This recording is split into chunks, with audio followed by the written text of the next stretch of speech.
President Mike Pence is back in Indiana tonight to hear farmers' concerns about the trade war. Wish TV's Sierra Hignite is back from Lebanon, where Pence spoke earlier this evening. What did farmers have to say today? There were a lot of concerns today, and farmers say that they're struggling and they need the USMCA deal to be done now, and that they need the trade war with China to be over. Many say they see a very uncertain future for their businesses and families if a ratification does not come soon.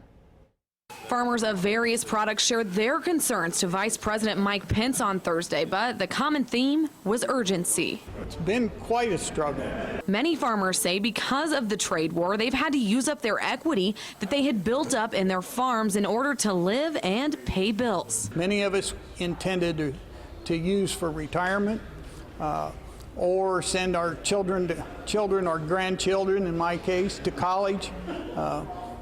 That money's no longer there. Some of the biggest impacts from the trade war have been made on pork and soybean farmers. Kind of frustrated that it's taken this long, but I feel good that we're probably going to come to a good conclusion for it and for farmers in this country. But Vice President Pence remained confident today that a deal would be struck soon. We really believe that the USMCA is a great improvement. Some farmers have a little bit of time left until they hit the red zone when it comes to finances, but others have already had to throw in the towel on generations of hard work. You can't last long if your expenses constantly outrun your incomes. Farmers feel removing steel and aluminum tariffs on Canada and Mexico will help alleviate some of their struggles. We've negotiated a good deal.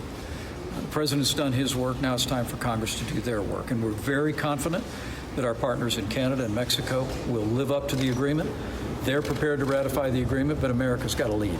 Support is starting to dwindle as farmers have to continue to struggle, waiting on some type of deal to be made. You're not able to move forward with plans like you want to, and you're kind of hesitant to move forward until you have a little more assurance that we've got a product that we can sell and a market. As my equity erodes, so might my support.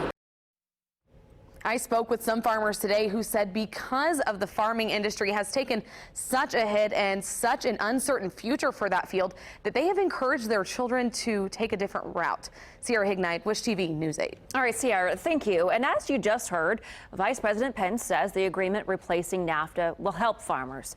We caught up with Indiana Senator Todd Young today. He says he's also on board. This would make sure that the free trade agreement now includes services, which is a growing sector of Indiana's economy, but also make sure our global supply chains for our auto manufacturers and others aren't disrupted, and that we can continue to sell our food and fiber into other markets, which is what our ag producers do. The senator went on to say that Congress has yet to ratify the new agreement. NAFTA went into effect in 1994.